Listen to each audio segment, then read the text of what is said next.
right, good morning, and welcome everybody to our beginning of the new year, January meeting of Cotpa, and I'm going to rename this year the Year of the Streetcar, because this is a big year for us, so we've got a lot to look forward to this coming year, and hope everything stays on schedule, and we can have a really eventful end of the year with the streetcar coming online.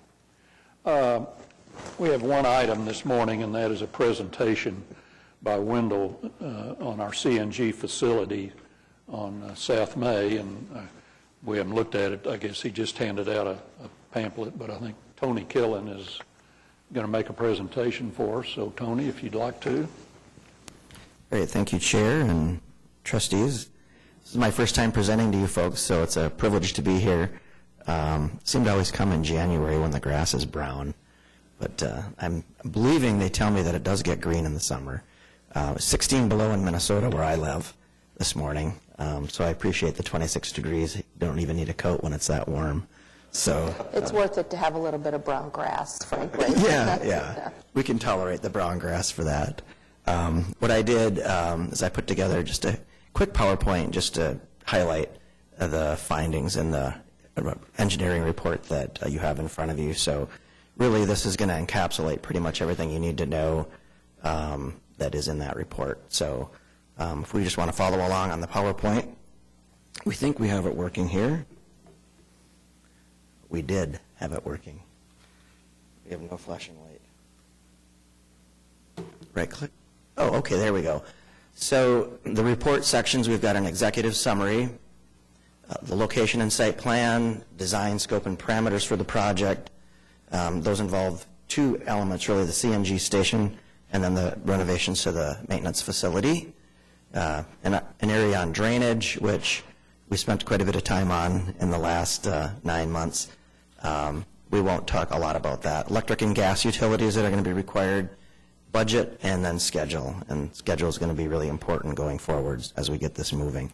So to start off with, Wendell completed the phase 1 study. I was the project manager for that. That was delivered in June of 2016. In that report, we gave you two options for the CNG station, one where the current fueling system is now for diesel and unleaded, and the other on a completely different area of the property on the northeast corner that we think has a better long-term future, and that's what we're looking at doing. And then the facility upgrades really were two types of upgrades. One, to just allow the facility to continue to move air through it continuously. That was not deemed as a very good energy efficient option. The other is to completely outfit the maintenance facility with detection systems, new ventilation systems, and state-of-the-art heat recovery systems. It was a little more expensive option, but we think long-term the payback is there with the energy, so that's the direction that this project is going.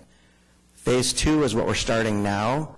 Again, as I mentioned, we've been designing on option 2, which is in the northeast corner of Southwest 18th and Miller, and then the number 1 facility option that we recommended.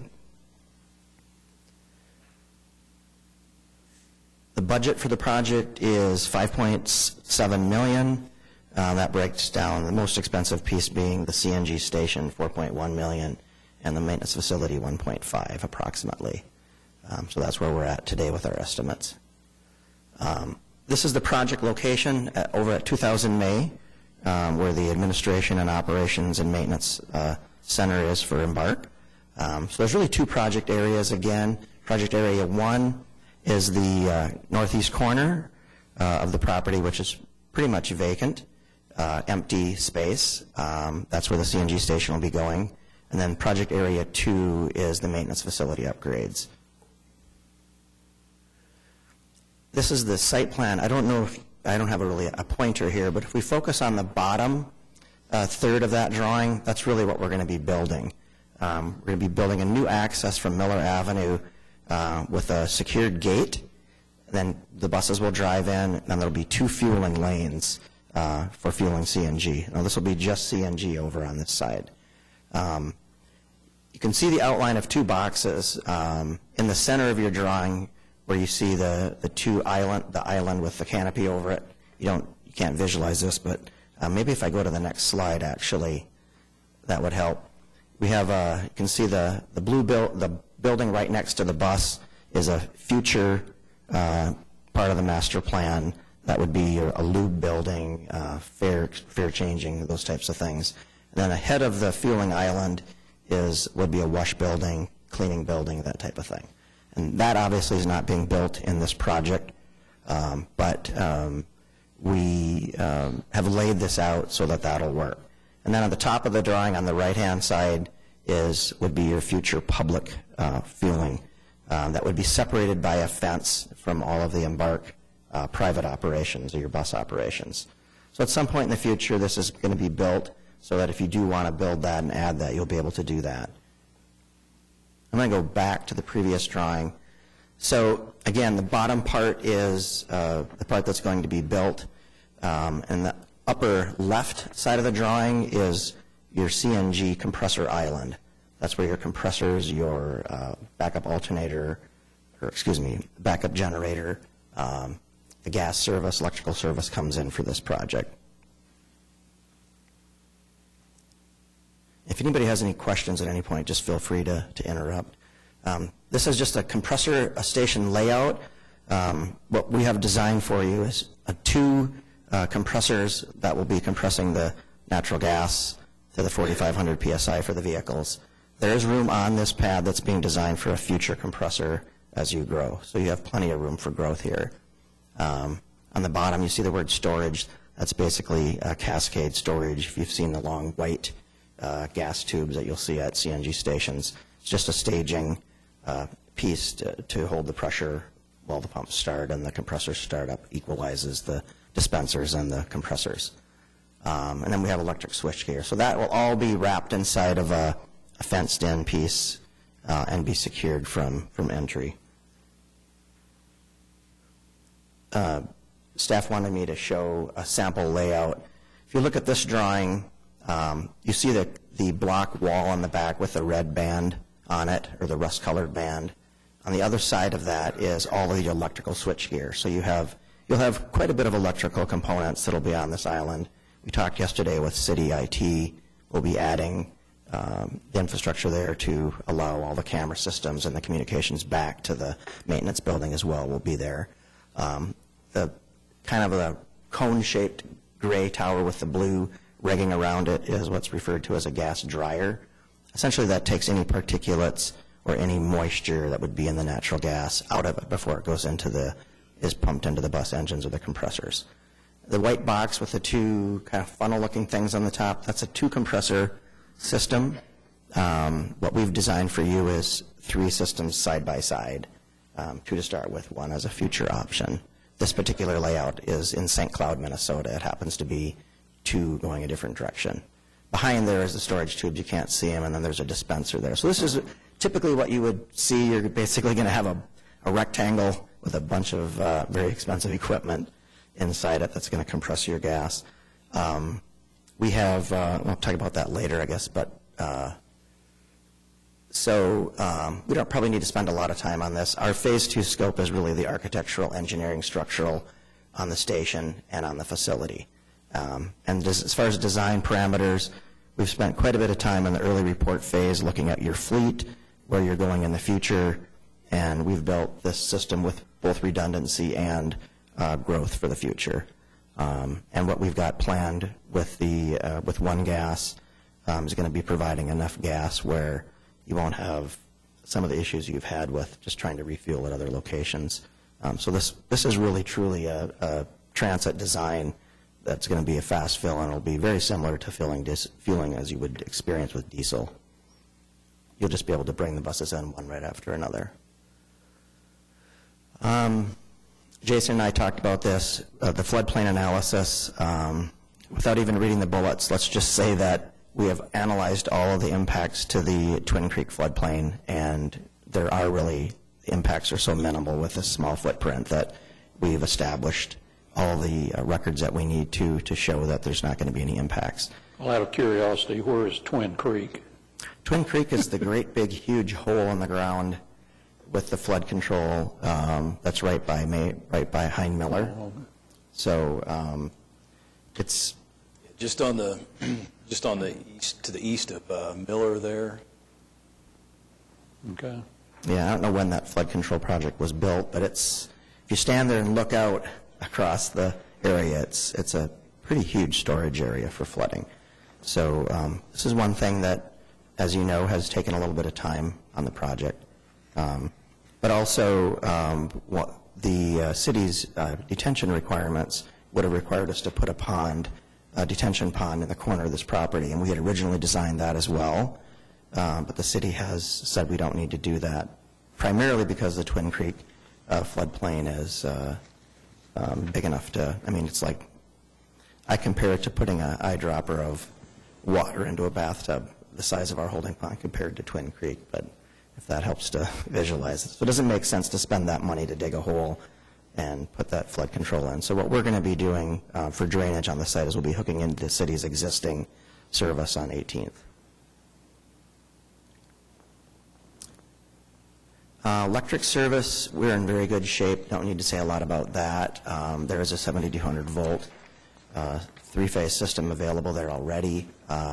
These compressors are basically 300 to 450 horsepower motors, so they require a lot of electricity. And OG&E has basically said there's very little upfront cost in setting the new transformer and getting that in place. Where we will have, and not a lot of time, where we will have, you know, to manage and make sure that we stay on top of is the gas. We started there was basically 5 PSI and not much volume, enough to run heating systems, but certainly not to fuel buses. So we spent a lot of time going back and forth with One Gas just to figure out what we could do, and we wanted to get the volumes up in the very beginning to be able to really push a lot of gas through for this fleet. So the fact that we're able to get 110,000 cubic feet an hour, Chris, our engineer, could do the math, but it's about 144 cubic feet for a gallon of diesel. So we're able to push close to 1,000 gallons an hour, like 900 and some. So this is truly designed, if you doubled your fleet, I think the gas pressure and volume, which is the volume being most important, is going to serve you well. To do that, One Gas is going to need to rebuild the main line on May Avenue. They need to do some border station improvements, and they also need to acquire some right-of-way. So one of the things that we do and did in the report is we modeled your fleet and showed One Gas what you would be using over time. And the state, like many, has a model that they use called a revenue model, which basically says the utility can charge a certain amount for infrastructure improvements, but then you get a credit based on the gas that you're going to use over 5 or 10 years, depending on what state you're in. And so after applying those credits and doing those things, this fairly substantial rebuild, they're anticipating about a $98,000 payment. So they keep reminding us that as engineers that they need to have that payment and that work order in hand from the trustees before they'll actually start the work. They have done some pre-design, and this is going to take 4 to 5 months. So you'll see as we look at the schedule coming up here, it'll be critical that piece of it moves forward with the rest of the pieces. Just to break down the project budget a little bit more, I have for you the main compressor compound, all those components on that big rectangle, about $1.9 million. Fuel islands, dispensers, some of the electrical with that island, $766,000. Site prep, $430,000, and then your design, contracting, construction, and general conditions cost to build this, $1 million. So that breaks out your $4.18 million for the station. And the maintenance facility, mechanical upgrades, equipment, $532,000. The gas detection system, which will be interlocked into all the air handling should you ever have a leak inside the facility, $192,000. Electrical and structural, $397,000, and then your design, contractor, construction, and general conditions, $392,000. So that encapsulates the $1.5 million that we're estimating for the maintenance facility. Any questions on anything so far? We'll get into project schedule then. So today we're close to 90% essentially. We've done some check prints with the city on that that northeast corner of the property. We're getting ready by the end of this month to do plan submittals and check prints, starting the permit process on the maintenance facility itself, hopefully by the end of January. If you want to stop and discuss any of these dates at any point, feel free to do that. So having our plans in hand and ready to go with response from the city February of 18, hopefully early, that the city can turn that around. Get approval for the project and authorize and do advertisement early March. Authorize work order and the natural gas upgrades to 1 gas at that same time. Look for a bid opening in early to mid-April, the 4 to 6 week response time. Approve contracts and get those awarded hopefully early in May. And then groundbreaking mid to late May. So we would be able to finish the maintenance facility, I think, faster than the CNG compound.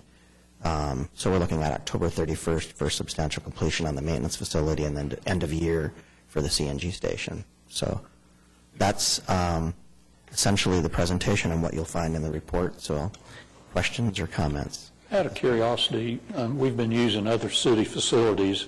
Is this design, are other city vehicles going to use this facility, or is it just for Embark?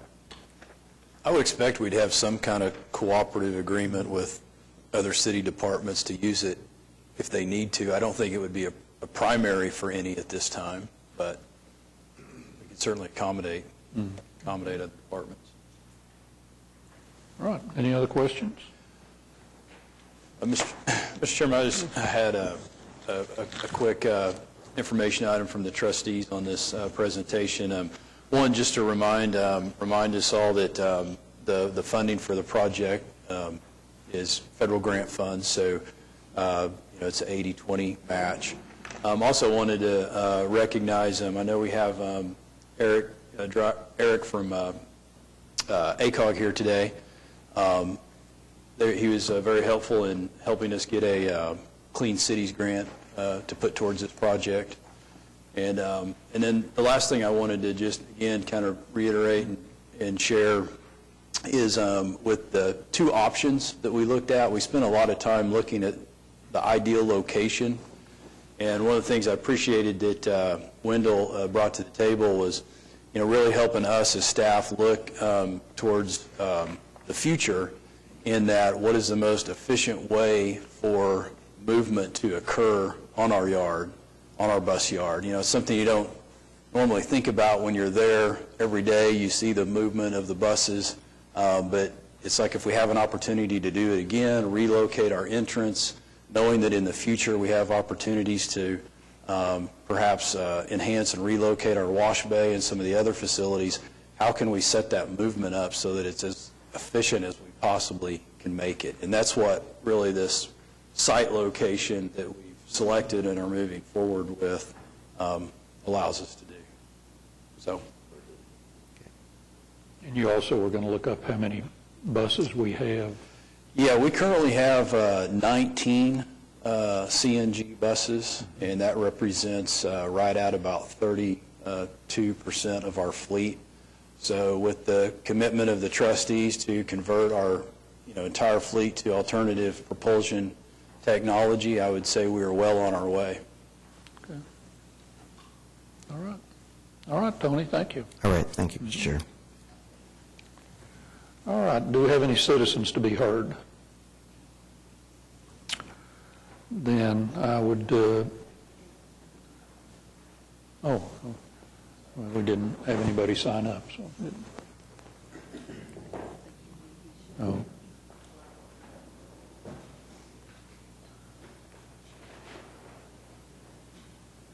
All right, if you'll give us your name and. Good morning. My name is Jeremy Moses. I live off of Southwest 119th and Western on the south side of town. I just moved to town just last week. As a new rider of the Embark system, I have noticed that the accessibility of a lot of the stops down there is lacking, to say the very least. I submitted actually an online, I don't know if it's a comment last week about the one at Southwest 104th and Western, and I was told at the time that there are plans to make that stop wheelchair accessible. However, it is not the only stop in the system that is a problem. Another one is 100th at Western that I've noticed is not the least bit wheelchair accessible. And I would just like to encourage this board to consider making that a top priority for citizens like myself to be able to use the system in the way that it was designed. Also, the paratransit, I don't know if I qualify for that just yet, but I don't know how to apply for that, and so maybe if somebody could explain that process to me, I'd greatly appreciate it. Thank you very much. All right. Thank you. Is Marilyn here? Does Marilyn usually do that? Yeah, so Marilyn is not here today, Okay. but we can have staff meet with you right now, or if you'd like to finish, we can meet with you at the conclusion of the meeting, but we certainly get that taken care of. Jason, I would just mention, because I've used the particular bus stop that he's referring to, so just without any type of assistance to get around, it's a challenging bus stop because it's on the south side of 104th Street, and it truly is, there's not much space. It's right by a cemetery, and so there's not much space between the edge of the cemetery and the street itself, and you have to cross 104th Street to access it, so it could use priority, I think, as well. Thank you. What plans are, do we have for upgrading all the facilities like this? I mean, Yeah, well, one of the things that we know from our customers through surveys and just our own analysis is that we have a lot of locations that need ADA upgrades and improvements. And it's something that, as you know, we've focused on over the last few years. As an example, virtually doubling the number of shelters we have, all of them ADA accessible. The commitment of the board to not add any new stops without making sure they're built to where they're ADA accessible. So we have those, I think we have a lot of those things in place. The situation we're in is when we have, over 1,200 stops across the city, it's going to take us some time and a lot of resources to get there. But again, we do have some projects in the works that are going to help us address those as soon as we can. For example, the bond initiative that was approved, that provided about $4 million worth of funding for bus stop upgrades and route side amenities. So, there's some funds there that can be used over the long term. The advertising agreement that we have with bus shelters and benches now allows us to be able to put some funding back each year to put into bus stop upgrades. So I would say our plan is we kind of have a multifaceted approach. We have a couple of different funding sources we can leverage. I know Chip Nolan and I, our planner, we meet regularly to kind of look and see, okay, what is our priority, right? I mean, we have to prioritize typically based on boardings and alightings and the different locations that the bus stops serve, but we do have a priority list. We'll certainly look at these two and see if they're on the list or where they fall.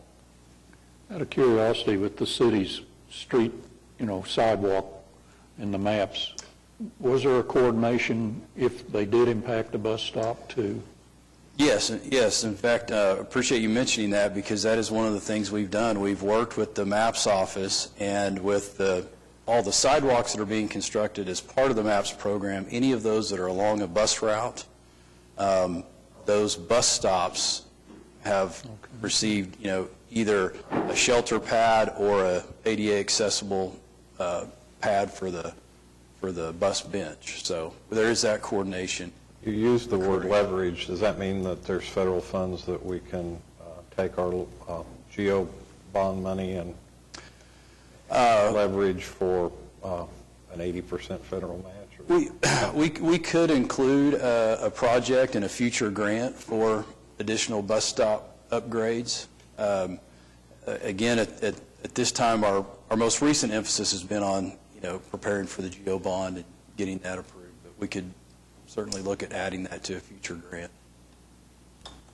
I might add, Mr. Chairman, that the planning department has been working for the last couple of years actually on a bike and pedestrian plan for Oklahoma City that more clearly defines criteria and priorities for both bicycle and pedestrian access.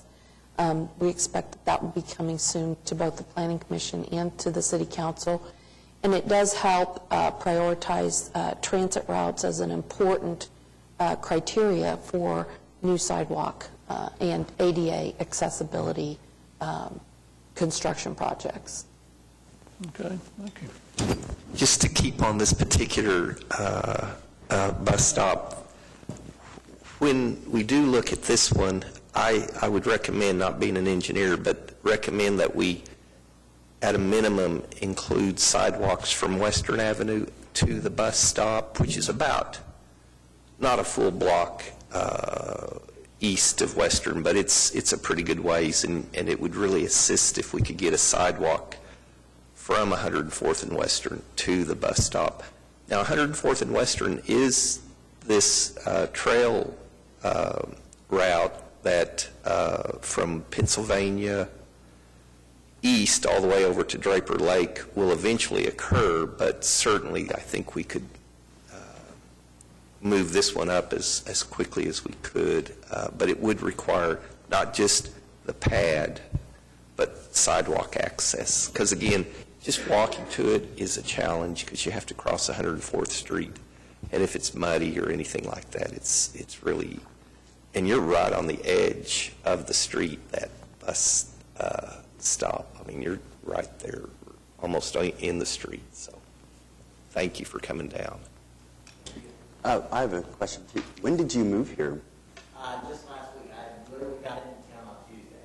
Oh, welcome. This GEO bond that you keep hearing, this language up here, I would encourage you to go online and Google this. And actually, when you talk to folk afterwards, they maybe give you a direct link to it. But these are, we do these every 10 years, and they're infrastructure improvement projects largely. And this last go-around, when voters went to the voting booths, they overwhelmingly supported transportation, sidewalk improvements. And so all the stuff you're hearing up here are things that people who live in this city are hyper invested in making sure that we make those sort of improvements. So really, seriously, thank you for coming, and thanks for being observant and making sure that you're participating. Just look into that so you see exactly where those improvements are, the sidewalks, the ADA compliance stuff, the bus stop improvements specifically. So. All right, thank you. Any other comments? All right, we've only, our board meeting of December 15th, any changes or deletions? If not, I'd have a motion to approve our minutes. All in favor? Opposed? Thank you. Consent docket, we only have 2 items on the consent docket, and I think maybe just a brief comment on both of them. We don't have any items for individual consideration, so we can spend a little more time on the consent docket than we usually do. So item 5A is adopting a resolution waiving the formal bidding procedures, designating Wagner's Mechanical Service as a sole source contractor, and approving an award of an informal contract to Wagner's Mechanical for project MB 1409, which is essentially heating improvements for the tenant space in the Arts District parking garage. So just a little bit of background on this item, and I know the memo is fairly detailed, but basically we've had some challenges keeping the tenant space in the Arts District parking garage warm when we experience extremely cold temperatures like we've had over the last week or two. And so working with our original architect on the project, TAP Architecture, we've determined that, in order to keep that tenant space adequately warm when we have really cold temperatures, we're going to need to enhance the heating system. So basically, if you'll notice in the attachments and such that are in your packet, we're going to be adding some additional heaters. We're going to be adding some additional ductwork, insulating the area above the acoustical tiled ceiling. And so with these improvements, we should be able to eliminate any of the problems we've had. So the contract amount with Wagner would be $53,921.12. And again, just for additional information, the reason we're staff is recommending and requesting authorization from the trust to award this with waiving competitive bidding procedures is because Wagner Mechanical was the original installer of the existing equipment that's in the Arts District garage. There's still warranty period left on that equipment, and so in order not to void the warranty by having another company work on the equipment, it's, again, staff's recommendation, and again, working with Public Works, that Wagner be the one to do the improvements. Do I hear a motion to, well, do you want to visit about 5B and then we'll approve the consent docket? Yeah, I can talk about 5B real quick. Again, this is amendment number 6 to a contract with Frankfurt Short and Bruza, the FSB. This is the architect firm that's helping us with the Sheridan Walker improvements. One of the improvements that we're making over in Sheridan Walker parking garage was to restripe the garage. And as staff began working more with the project, getting a little further into it with the contractor, we recognize that one of the, complaints we sometimes get and one of the challenges with parking in that garage is the narrow spaces in the center. Very narrow, difficult to get in and out of. Most of them, if not all of them, are marked as compact car parking only, which obviously we don't just have compact cars that park in them. So we're asking FSB to basically do a new parking striping plan for us. And so with that, we'll be able to convert all of those rather narrow spaces that are straight parking into wider spaces that are angled parking. So it'll make navigating the garage much easier. The cost for that amendment is $6,980, bringing the contract total to $210,980, or a 3% increase. Okay, and you made mention that after the meeting, if any of the trustees would like to walk over and see the LED lighting to see if that lighting is sufficient, or do we need to paint in addition to it? So if anybody would like to walk over, then after the meeting, we could walk over and look at it. Yeah, and I think like for Laura and Craig, we have another time scheduled, but primarily if we could for the trustees that don't work downtown while you're here, if you'd like to take advantage of that, we'll walk over there with you as staff. And we don't want to have a quorum in the parking lot. We want to make sure we don't have a quorum, right, to look at lighting, exactly. All right. No questions, and I'd have a motion to approve the consent docket. So moved. Second. All in favor? Opposed? Thank you. Ratification of claims and payroll for December.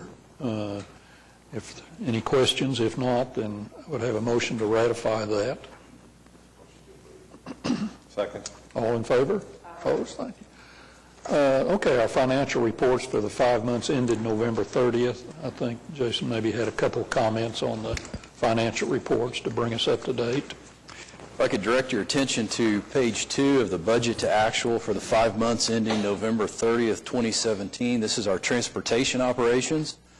Looking at the top half of the report, if you'll look at the bottom line of that section, total operating revenue, you'll notice that we're at about 102% of what we had budgeted.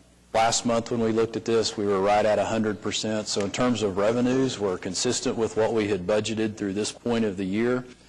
I will direct your attention to the first two revenue lines there, the Farebox and the Farebox media sales. They are coming in slightly under budget for the year. That's not surprising. As you've seen in our transportation system reports, our ridership is also slightly down this year, so there's a direct, or not a direct, but there's certainly a link there between ridership and our Farebox collections. However, any shortfall in the budget in those areas you can see is offset by our federal grant revenue, which is about $200,000 more than what we had budgeted through November.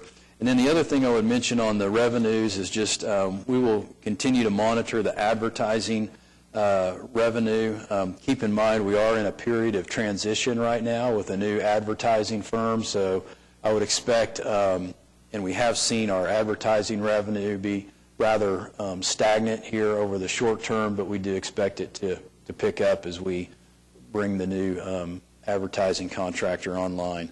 Looking at our operating expenditures, you can see most all of the categories there are under budget with the exception of supplies. We are about $26,000 more than what we had projected. I will let you know that looking ahead through December's numbers, we're back under budget on our supplies. So again, through November, our revenues have exceeded our expenses by about $900,000. On the next page, page 3, this is our parking operations. Again, a pretty similar story on operating revenues. We're at about 105% of what we had budgeted, so we're over budget on revenues. Most of that is from our monthly contract and our transient revenues coming in ahead of budget. You can see our events are trailing what we had anticipated. We're at about 92% of what we had projected. Just as an information item there, in November of 17, we actually had 13 less events than we did in November of 16. So, you know, the events do fluctuate from month to month. That is the reason for some of that variance for sure. Looking at our operating expenditures, I'll just direct your attention to the first line there, parking garage operations. Again, I think I mentioned this last month, but the expenditures that you see there really reflect only 1 month worth of payments for the services provided by Republic Parking Systems. We have paid through all of the services through October, so again, when we look at our financials next month, which will be through December, you'll see the budget to actuals much more in line than what you're seeing now. The other expenditure categories are all on or under budget. You can see our operating income, total revenues exceed expenses by about $2.1 million through 5 months of the fiscal year. Looking at the looking at the river cruises operation, again, total operating revenues are in line with budget at about 101% of what we had expected. Again, directing your attention to the general fares, specialty cruises, and charters. Each one of those revenue sources is underperforming what we had expected at this point in the year, but that revenue shortfall is offset by the $25,000 in funds we received from the Riverfront Redevelopment Authority that we had not anticipated receiving. So we certainly appreciate that continued support. And then on operating expenditures, you can see we're virtually right on target with our budget. Through 5 months of the year, our income has exceeded our expenses by $107,000. Again, as we begin spending that general fund subsidy that we receive at the beginning of the year, you'll see that variance narrow.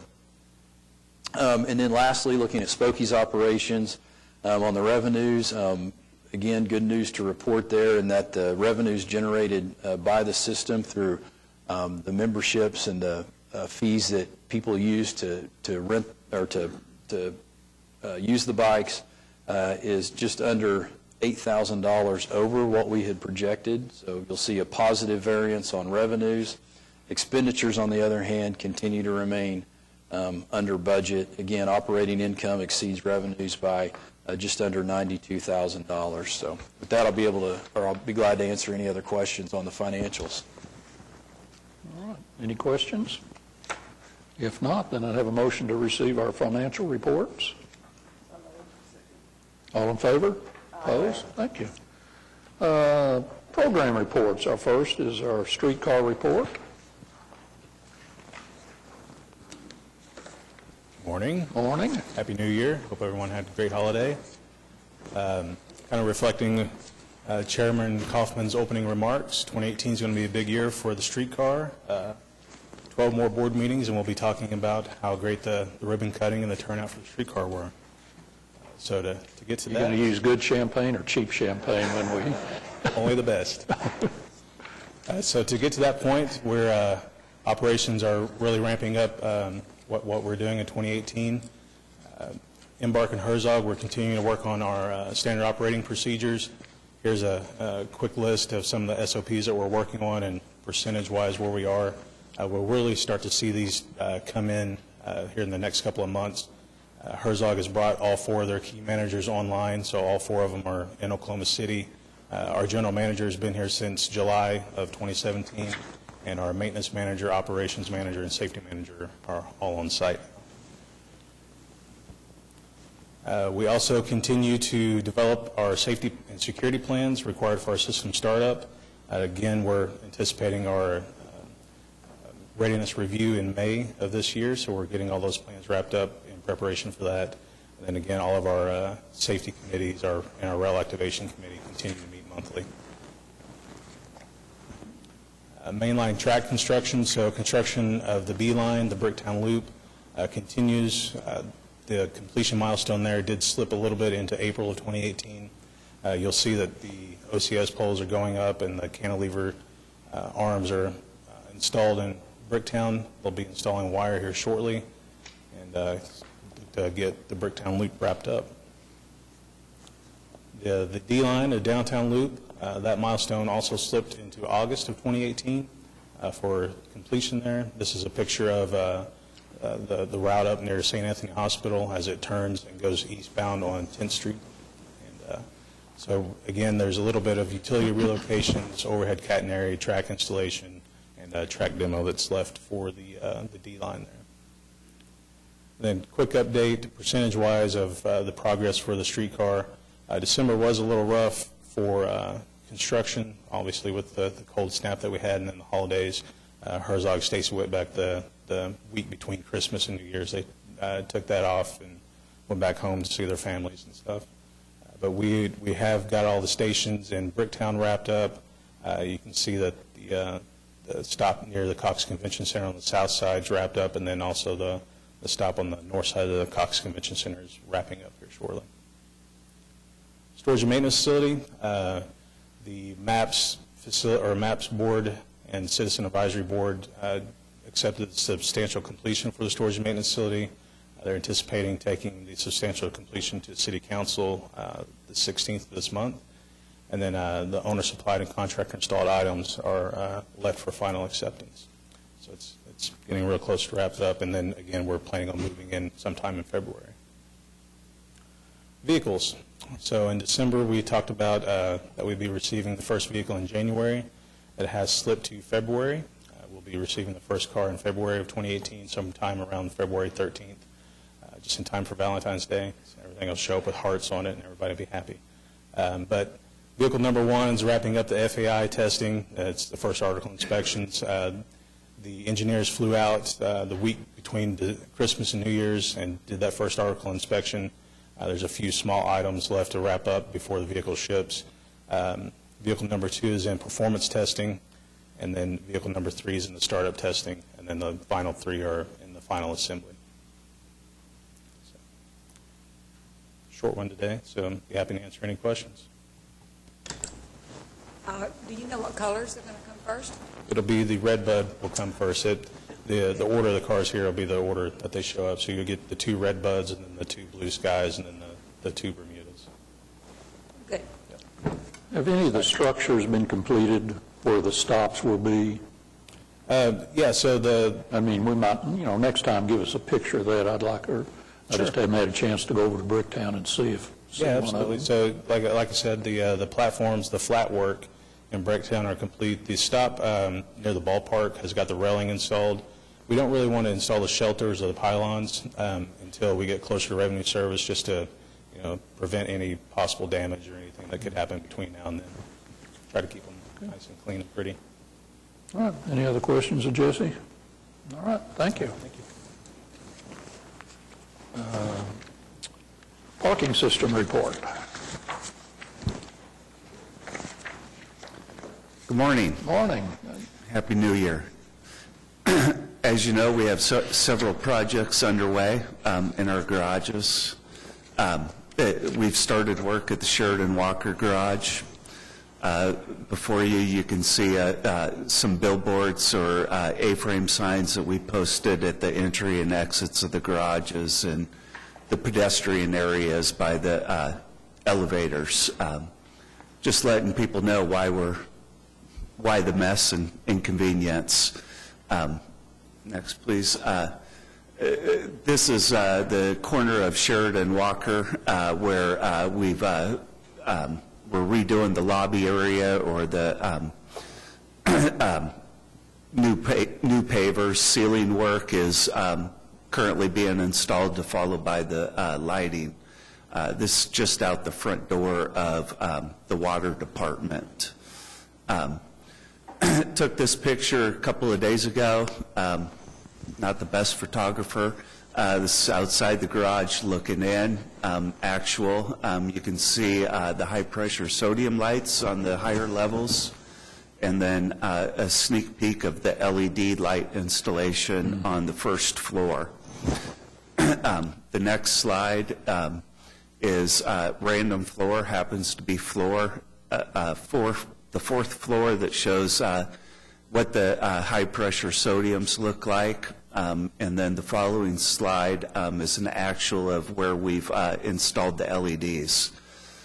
No trick photography there, plain and simple, don't have those skills, but you can see how completely different look and feel from the different styles of lights.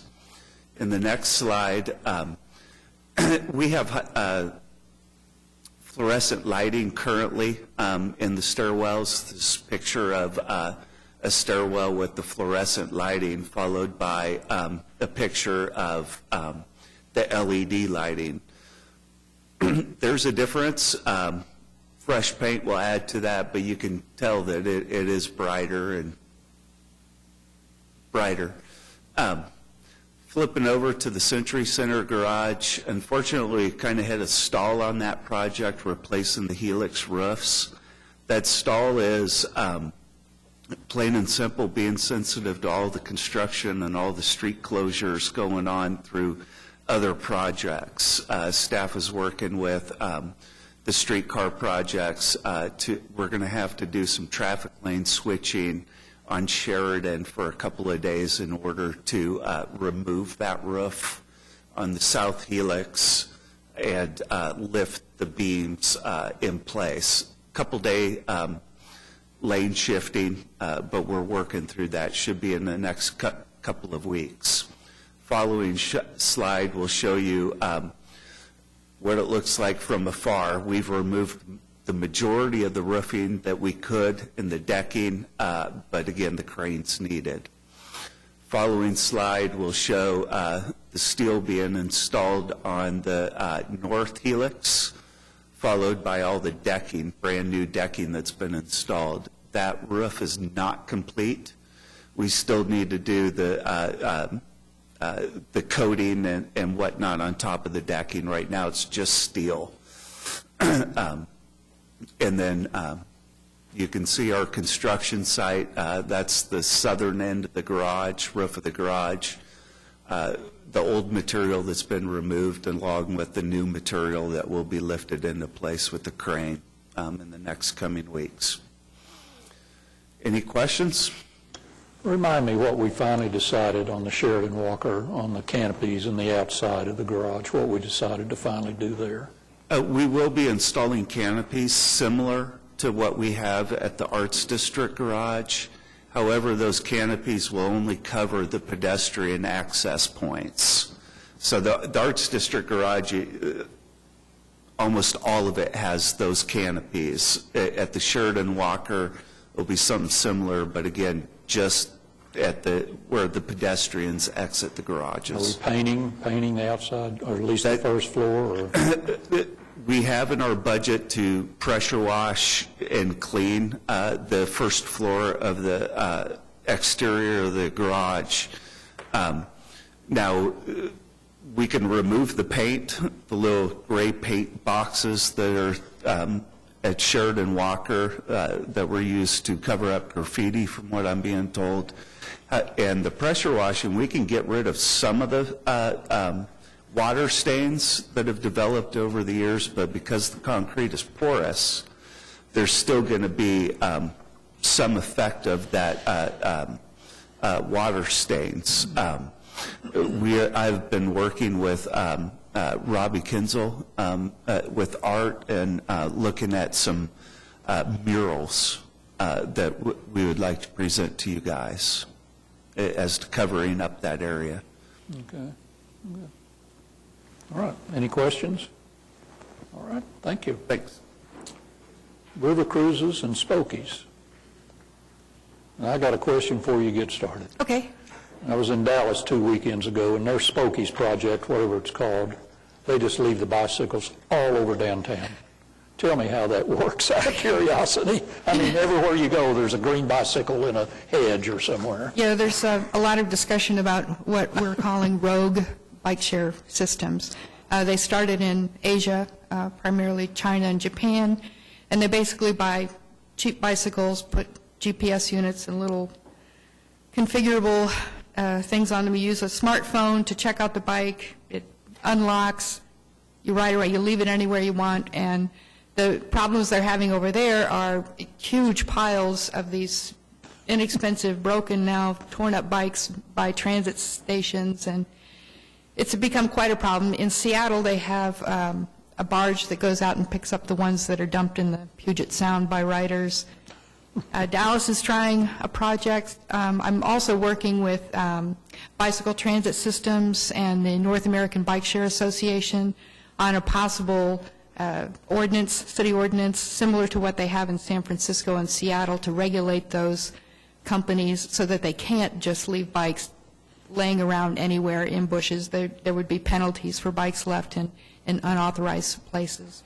Now, our approach would be to possibly incorporate, our current system is a B-cycle system, and what we would like to do is incorporate their unattended, what they call a dockless bike share system. It's called the B-Cycle Dash. It's being installed in Tulsa this spring. And you can have kiosks and you can have regular bike racks, and people can use a smartphone to check out a bicycle. Of course, it's more expensive, but when you don't have to buy the kiosk, it's not maybe quite as expensive. And we're looking into that. Our position right now is, let's see how it does in Tulsa. Let's see what sort of success or issues that they have. And in the meantime, we're going to work on an ordinance to prevent some of these other Asian systems from coming into Oklahoma City without approval of City Council. I was just curious how often they go out and pick up the bicycles. I mean, they're just everywhere. They don't. They get cut up and put in storage yards by the local police departments. They're very inexpensive bikes, so they don't really care. Then they get $1 per hour, so if they get $100, 100 rides off that bike, they don't really care what happens to it. It's a nuisance. Okay, thank you. Sure. Our ferry service ridership for the end of the year was 14,569 riders. 11,600 of those were ferry riders. We did have quite a few cancellations due to weather. The graph on the right shows you the cancellation, number of cancellations is in the red line. You can see how it's completely inverse to the number of riders that we have on the service, and that's sort of intuitive. If you don't have service, you don't have riders. Oops, went the wrong way. Our riders per service hour is on track. We finished 2017 with 11.67 riders per service hour. If you'll recall, when we started the service, we were lucky to hit 7 or 8 riders per service hour, so we've seen continued improvement in efficiencies with that aspect. Canceled trips. We had 190 trips canceled in 2017 versus only 95 in 2016. All of our cancellations were weather-related. The significance of that for us as a ferry service is that they were all weather-related, that the Public Works Department has been very successful in keeping the locks and dams in functioning order. There's an occasion where a lock malfunctions, and within a few minutes, Public Works is able to clear the problem and not impede our service, and we're very grateful to them for keeping up that activity. December 17th was the holiday boat parade. I understand there were about a dozen boats in the parade this year. What this does for us, for our holiday charters, it's very nice to have beautifully decorated boats, and it is that particular event, the sponsors of that event, that actually pay for these decorations. So we're very grateful to those people to help us make our boats look pretty for the holidays. Spokies. Spokies continues to show improved ridership. We finished 2017 with over 12,000 rides compared to only 8,300 in the prior year. That's a 45% increase over 2016. This equipment is so much better than what we'd had in the past, is much easier to maintain, fewer flat tires, fewer issues with kiosks, and so we intend to try to continue to grow that number and get more people out on bikes and out of their cars in the downtown area. How many locations do we have? We have 8 currently. 8. We have a TAP grant to put in another 3 this year. It's being coordinated through ODOT, so I'm not exactly sure when they're going to be installed, but the first 2 will be at the Santa Fe Intermodal Transportation Hub and the Transit Center. So we decided those would be excellent opportunities for people riding public transit to make the transition to Spokies for the last mile of their trip. This screen shows our promotions that we did in November. We provided promotional codes so people could have reduced fare for these events. The Pipe Ride, it was sponsored by the Craft Brewers Association of Oklahoma. Full Moon Bike Ride, which of course we participate in all of the months that they're available. That has become a very good program for us. Folks that don't want to bring their bike downtown for that ride, but they still want to participate, or even people that don't own a bicycle, our bikes are very easy to ride, are able to use one of our bikes and not have to pay a usage fee. They just pay the $3.50 and they can ride for the whole event. And that's been very successful and I believe is helping to drive our ridership. During December, it's very difficult to get people to ride a bicycle in freezing weather. However, we did encourage people through social media to use our bikes to get around some of the downtown events. And despite the cold weather, we still had about 350 bike trips taken in December. During that, a lot of December was pretty nice this year. The first part of it was not bad. Yeah, that's probably where we got all 350 rides. Yeah, that's right. Because that last I did look 9 days was bitter, but the first part of it was really nice. We actually had some on New Year's Day, which really surprised me because it was bitterly cold on New Year's Day.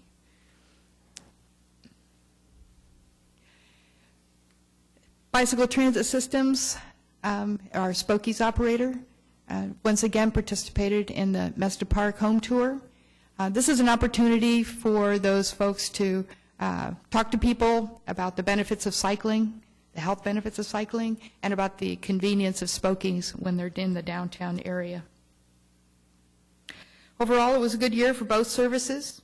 Staff will continue to seek ways to increase efficiencies and generate more ridership. And with that, I'll be happy to answer any questions. All right. Thank you. All right, I would have a motion to receive our program reports. All in favor? Opposed? Thank you. All right, any items from the trustees? Nope. Jason? No, sir, trying to, Oh, my I was going gosh. to try to keep the meeting under an hour, but darn. We're off to a great start for the new year. All right, well, everybody have a great new year, and like I say, it's the year of the streetcar, so we've got a lot to look forward to. Thank you.